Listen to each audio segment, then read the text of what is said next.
It's been more than 2 weeks now since 24-year-old Jennifer Kesse disappeared. Jennifer has vanished. What could have happened? Where could Jennifer be? As the days pass by, there's been few answers and even fewer leads. Someone out there knows something. How could someone just vanish? But she did. Oh my God. Oh my God, this can't be happening. Detective, it's been 14 years. Where is Jennifer Kesse? We miss Jen every single day. Hello, I'm Jennifer Kesse. It's her laughter. It's her wit. It's just her loving nature. I think of her all the time. We were inseparable. Our friendship never wavered. Just the greatest friend I've ever had. In January 2006, Jen was on top of the world. She was in love. I remember Jennifer giving me a phone number. She's like, I don't ever do this. I could spend hours on the phone talking to her. Couldn't have been happier. She had a great job. She'd just gotten promoted. She had just bought her first condo. Her own money. Life couldn't have been any better for her. On the morning of January 24th, 2006, we got a phone call. Was Jennifer okay? She didn't show up for work today. Totally out of character for Jennifer. So out of character. Something's wrong. Something was wrong. Was there any evidence of a forced entry? No. There was no blood on the ground. Mm-mm. The Orlando Police Department, they worked it very hard. Thanks for joining us tonight. I'm Louis Bolden. Joyce and Drew Kesse organized searches. They were standing on street corners, holding signs, begging, pleading for anyone to please help them find their daughter. Nothing panned out. Nothing. Absolutely nothing.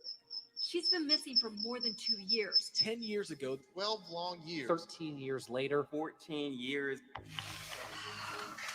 Now it's our turn. So not only am I looking at Jennifer Kesse's parents, I'm looking at the two lead detectives right now on this case. Yes. Yes. Us and our team. I'm a private investigator, and I'm working for the Kesse family. We have to find her. Oh my God, we've got to find her.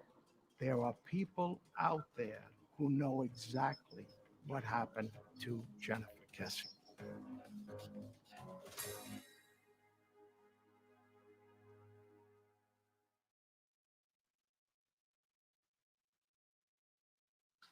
All right, guys, there is the case for today. For those of you jumping A on husband here. charged with killing his pregnant Stop wife. the screen share here.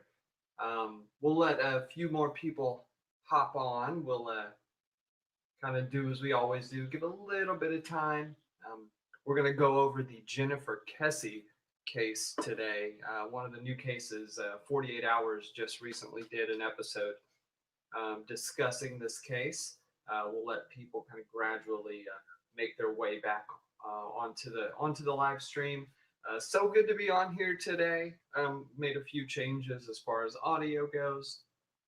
Hopefully you guys are interested in this case. This is a case that has intrigued me for going on probably 6 or 7 months now. One of the cases that I think is interesting because of the amount of information we have at our disposal. Not necessarily as much as like the Watts case or anything like that, but still quite a bit of information. As you guys know, this channel is all about the live discussion, live interaction. So please, please, please, please, please, during the show, feel free to chat, feel free to ask questions, feel free to bring up anything you would like to bring up. I'd love to hear it. We'll be talking about the Kesse case, but we also may diverge into other things. We'll look at other cases or bring them up and discuss them as well if there's anything interesting there to discuss. What we are going to do is kind of give you guys a little bit of a background on this Kesse case. For those of you that are not familiar with it, we're going to use CBS News as a reference, and then what we're going to do is go over some of the theories or things that I think may have happened, talk about what you guys think may have happened in this case. And who knows, maybe we will get the right exposure, jog the right memory, the right person to watch, see, hear about it. And then who knows, maybe something positive will come out of this. So that's my hope. That's what I'm wishing for. All of these cases deserve to be closed. These families deserve to have justice. These families deserve to be remembered, right? I think that's more than fair. You know, I think that that's what our mission is at the end of the day. Of course, this is an entertainment channel. We're here to, you know, to tell people about this stuff and do it in an entertaining way, discuss these things in sort of an entertaining way. But at the end of the day, the goal is to bring exposure to these cases and justice for the families. So we're going to talk a little bit about this Kesse case, guys. Hopefully you all can hear me. I'd love to hear who's in the chat. If you're in the chat, let me know where you're from. Comment in the chat box or leave a comment, like the video, all that good stuff. People are gradually hopping on.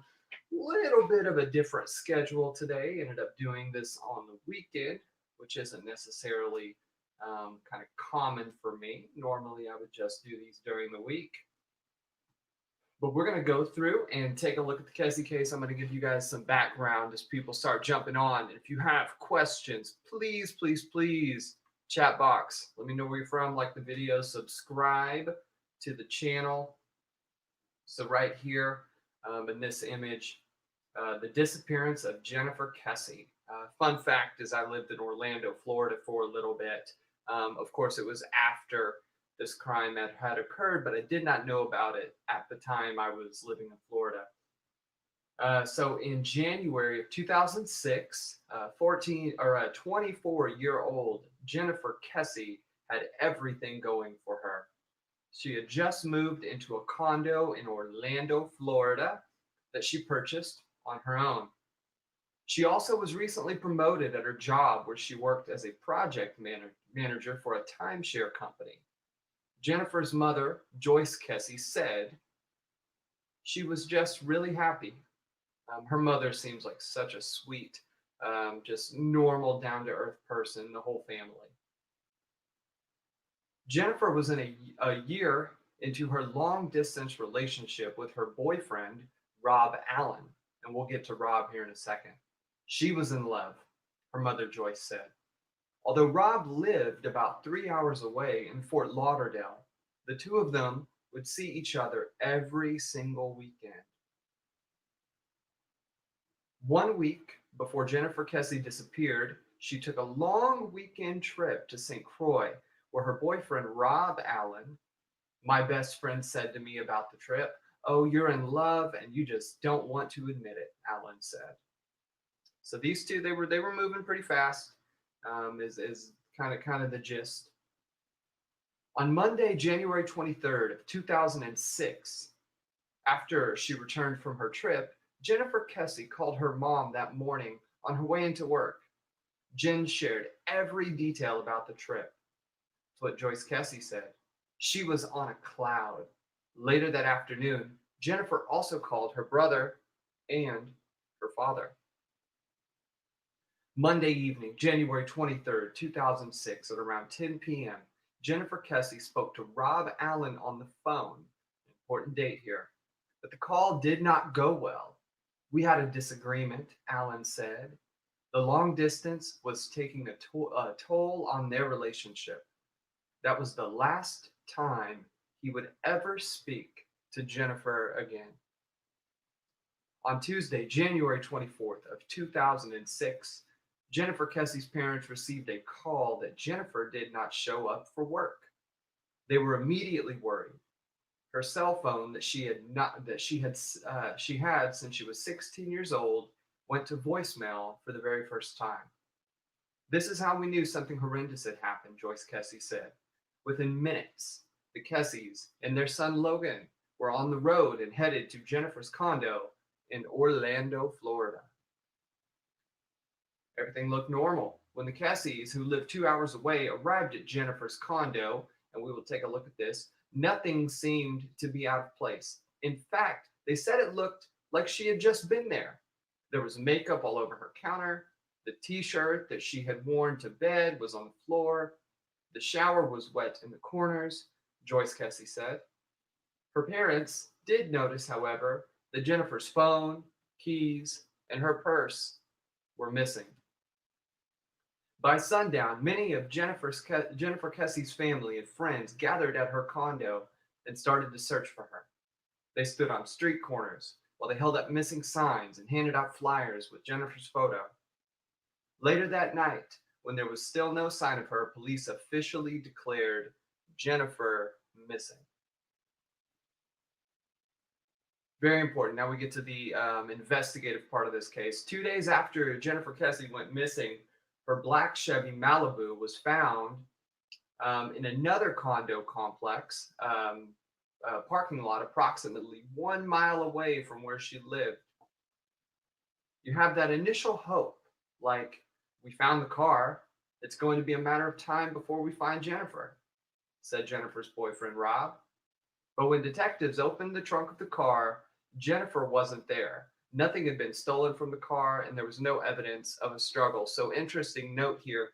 Upon finding the car, the police actually contacted Mr. Rob Allen. They wanted him to come to the site of the vehicle, and they were actually going to do the trunk pop with Rob there. The police at the time considered Rob a person of interest, a potential suspect, and they wanted to see what his reaction would be to the trunk pop, as the officers seemed at the time like they were expecting to find either a body, some evidence, something of that nature at the crime scene. So, hey guys, if you guys are hopping on, please jump on the comments. Let me know where you're from. Like the channel, subscribe, change the name so some of you may not recognize it. Formerly Spacemon07, now True Crime and Fitness. Just wanted to come up with a little bit better name, be a little bit more clear, concise with what we're doing. We're looking at the Jennifer Kesse case today. We're going to be studying this thing thoroughly. Really excited to have you guys on. So that's where we're at as far as the car goes. There was a break in the case. This is where things get interesting and where we have some things to look at least a starting spot.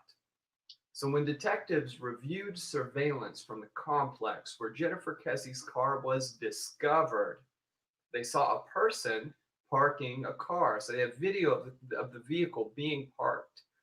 Hey, Sean Shine, how are you today? At around noon on that day, Jennifer went missing. The person drove into the parking lot, sat in the car for about 30 seconds, presumably maybe to clean the vehicle, maybe to remove some things, make sure there's no evidence left in the vehicle. But when police tried to identify the phantom figure, they of course hit a roadblock because it's 2006. The surveillance video took a photo every 3 seconds. So we talk about the horrible idea of the video looping in the Watts case. Imagine a video that loops every 3 seconds. So your frames are just awful. The person's face was entirely obstructed, essentially by a fence post. There were possible leads. Jennifer Kesse's parents refused to give up. They immediately moved into Jennifer's condo to be close to the investigation. The Kesses told police that Jennifer had complained to them about the workers at the building who occasionally made her feel uncomfortable. In fact, some of them had done work in her condo 1 week before Jennifer disappeared. This is really interesting, and this is what we're going to come back to because there's evidence of some interesting stuff at play here regarding her disappearance and possible occupants of one of the condos. So guys, stay tuned. We're going to talk about that. 6 months after Jennifer Kesse disappeared, Detective Joel Wright became the lead investigator and developed a theory of what happened to her on January 24th of 2006. I believe Jennifer got ready for work. She showered, got dressed, went outside of her condo, locked the door on the way out, and made it as far as her car. After that, I believe she was abducted, the detective said. On the 2-year anniversary of Jennifer Kesse's disappearance, her family and friends gathered on a street corner and held up signs, just as they had done the day Jennifer went missing. We're a broken family, her father, Drew Kesse, said. She needs to come home to her family. Such trying times for a family. And this is a case that didn't happen in a small town, as we talked about that on our other videos. This case happened in a large city, Orlando. For those of you maybe overseas listening, that's a major metropolitan city. This is not a small city. I lived in a place called Winter Park, which is essentially a suburb of Orlando, Florida. But Orlando is huge. It's enormous. It's a big place for business. It's a massive city. Almost 3 years after Jennifer Kesse's disappearance, Detective Wright decided to take a fresh look at the case, interview the people on audio tape. One of the people he spoke to was a former housekeeper at Jennifer's condo complex. When she showed the woman the security camera photo of the unidentified person, she told him it resembled a man she knew from the complex, known as Chino, because of his hair, the clothing, and the way he walked. This was the first time Wright had ever heard of Chino. Chino's going to be who we're talking about here, guys. Detective Wright learned Chino used to live in another building at Jennifer Kesse's condo complex, was a former maintenance worker there. Chino was one of the workers who did some repairs at Jennifer's condo one week before she had disappeared. Detective Wright also found an anonymous crime line tip that was reported during the first week of the investigation that suggested Chino might have been involved in the disappearance. Here's an image of Chino. We're going to go back here in a little bit and kind of look at some things. So as you guys are hopping on, let me know where you're from. Like the video, subscribe, all that cool stuff, guys. I want to hear about it, want to know about you. It's a community of people who love true crime. We also enjoy a little bit of fitness. We're just here to try and hopefully bring exposure and learn about some of these unsolved cases, especially some of the more well-known ones that have potential leads and ways they can go. Just trying to bring exposure to these cases to get some closure for the families. So interesting about Chino, he was serving time for a statutory rape charge on March 18th of 2009. Wright interviewed Chino in prison, asked him about the time he worked in Jennifer's condo. Chino said Jennifer let him inside her condo, said everything was normal, said, "I don't have any idea what happened to her." That day, Chino took a polygraph test and he passed. How do you guys feel about polygraphs? I have my opinions on them. I want to hear in the comments what you guys think about polygraph tests. Just curious. Would love to know. In 2010, Detective Wright was reassigned, and as more time went by, Kesse's frustration grew with Orlando, and currently there's very little. After 10 years had passed since Jennifer disappeared, she was declared dead in 2016 in the state of Florida.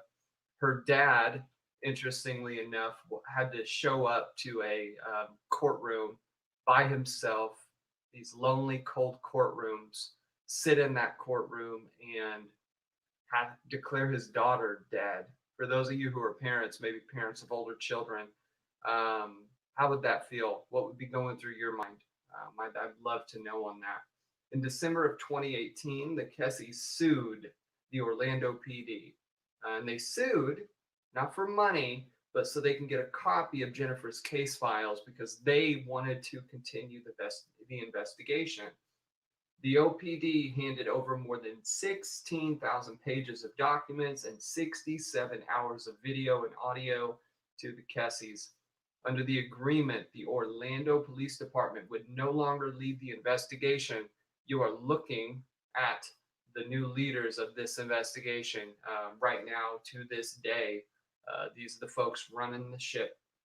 They hired this guy named Michael Toretta. He's a private investigator who now works for the Kesses. He said he learned some 10 months after Kesse disappeared. A person was seen dumping a rolled up piece of carpet into a lake not far from where Jennifer lived. This tip was especially interesting to him because on the day Jennifer went missing, there were workers laying down carpet in the apartment across the hall from Jennifer's condo. Toretta says he knew he had to get his tip checked out. In November of 2019, and this was actually documented by podcast and filmmaker Payne Lindsay, local police came out with a dive team to search the lake where an eyewitness said the carpet was dumped. The team spent 2 days searching, but they did not find anything. This is something that is haunting me, private investigator Michael Toretta said. Until we can find that carpet and see what's in it, we need to follow up on that particular lead. Developing a new theory. Michael Toretta has a new theory as to what he thinks may have happened to Jennifer Kesse on the day she vanished. Based on interviews with people, he believes that up to 10 construction workers were living in an empty apartment just across from Jennifer's.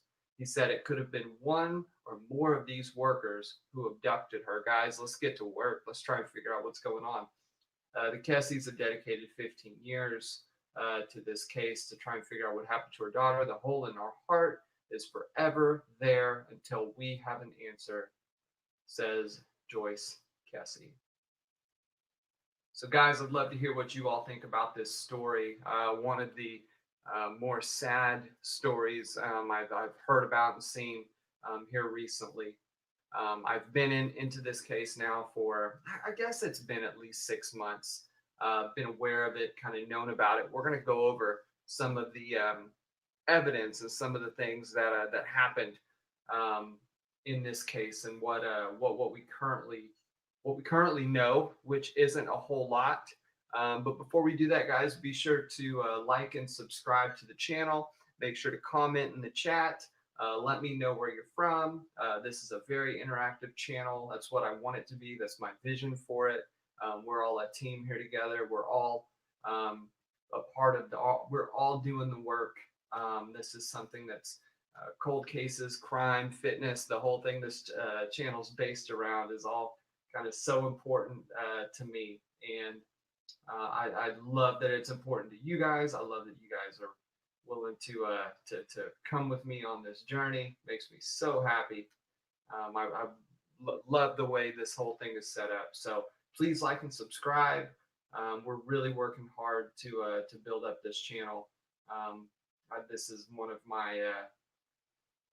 the coolest things I've been able to have the good fortune of starting. So all of the support is greatly appreciated. So I'm actually buying time here to pull up some photos. We're going to kind of pull things up one by one. Learn a little bit about Jennifer Kesse. About to pull up here. Let's do a picture of Jennifer. We'll go share screen. Stop share. Yeah, if you guys are just hopping on, let me know where you're from. Let me know if you know about this case, if you have any theories on this case. I would love to hear about it. So right here, pictured, you'll see Jennifer Kesse. Jennifer Kesse worked for a timeshare company, as we talked about. She seemed very likable by all accounts, right? She has a really good friend. I believe her name was Lauren. Lauren's been a part of the journey to try and figure out what happened with Jennifer. Jennifer seemed like a pretty outgoing person, really friendly. She was in a relationship at the time this happened with a man named Rob. So as with many of these cases, Rob, the boyfriend, admittedly seems to be the last person to have certainly talked to Jennifer. He was on the phone with her that night, 10 p.m. He was in Fort Lauderdale, according to his story. She was in her home in Orlando. These two had a long-term relationship or long-distance relationship. Guys, let me know if you guys have long-distance relationships, or do they work? You know, are they? Do you have troubles with them? I'd love to hear about that. So that night, that the interesting part about that phone call is Rob admits that it was not on great terms. They did not hang up the phone necessarily enjoying that conversation they had. Rob and her had a bit of it seems like a disagreement. They said the distance had taken a toll on the relationship.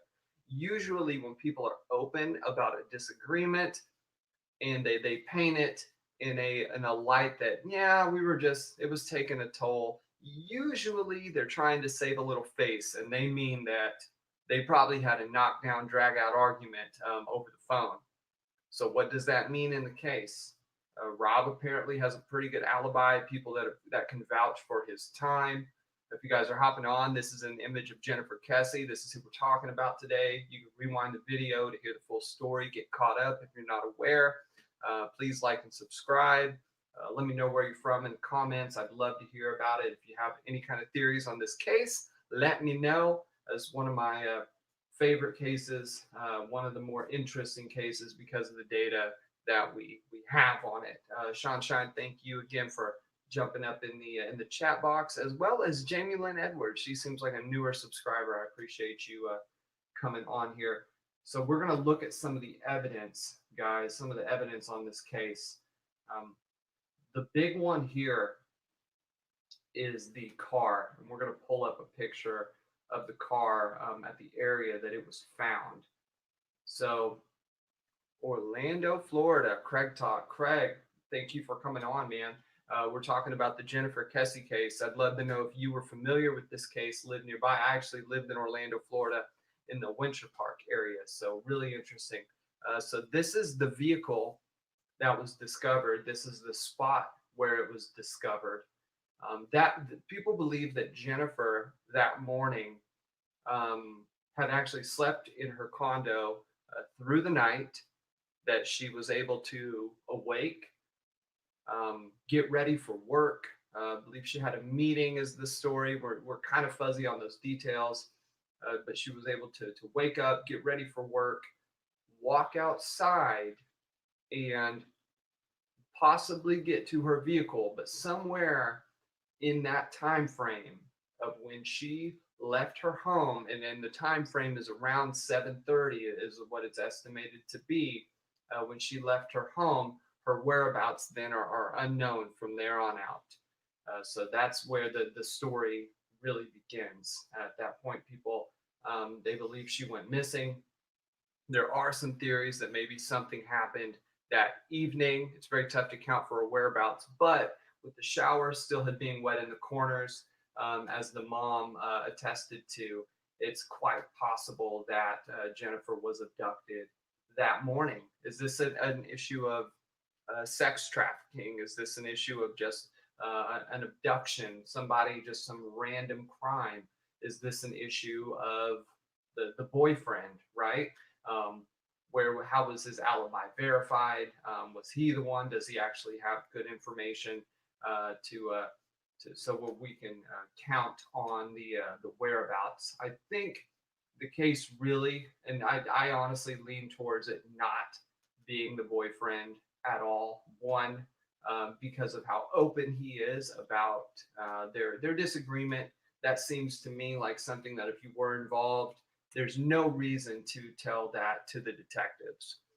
There's no reason to say, hey, yeah, by the way, I know she went missing and we haven't found her in 16 years. But just so you know, we had a pretty big fight on the phone last night about our relationship. So here we have a picture of Kesse's house. This was taken as the investigation began. This was that morning. Nothing really, sort of magnificent here that kind of first glance raises eyebrows, but we're going to take a deeper look. Looking here to the left, appears to be candles and whatnot. Over here on the TV stand, of course, those tube style televisions that were really popular in the early and mid 2000s, back when people had flat screens. I would love to know, this looks like a magazine or newspaper. It would be interesting to know if we could go back and see what this is, if this has any kind of time frame that would maybe correlate. Maybe it was a newspaper for that morning, which would verify that we knew she would at least have been up and for sure had, maybe gone out to purchase the newspaper. So she may have for sure been up that morning. One of the interesting things of note is the way these pillows, I've always thought this in this crime, the way these pillows are situated, this one being here just on the shoulder of the arm of the couch, and then this one being atop the arm of the couch. What's going on there? Right, that seems like maybe an odd way to have pillows situated. Even, I mean, the TV there, maybe that was where she rested, where she laid. I do question why if this was moved. I would love to know if this coffee table was moved by the investigators. Was it moved by the parents? Was it there when they walked in the home? Is this common? Right? Does something like this imply that maybe she had company over and wanted to make some room in the living room? Right? Is there something else going on there that we're just not catching? I mean, this is the information that we love to break down here on this channel, guys. Over here we have water bottle, cups. None of this appears to be anything of major note. Just sort of a normal single lady, just living in her house. Nothing truly magnificent in that regard. So now we're going to get we have one more image actually. Then we're going to get to the security camera footage that I want to show you guys. But first, we're going to take a look at a picture that was taken inside the vehicle. These were items that were still found in the car. Inside the console. We will pull those up in 3, 2, 1. Looks like we got them up here. All right. So upon looking at the console, here's the gear shift. We find a pair of sunglasses, a car charger. Not necessarily sure what that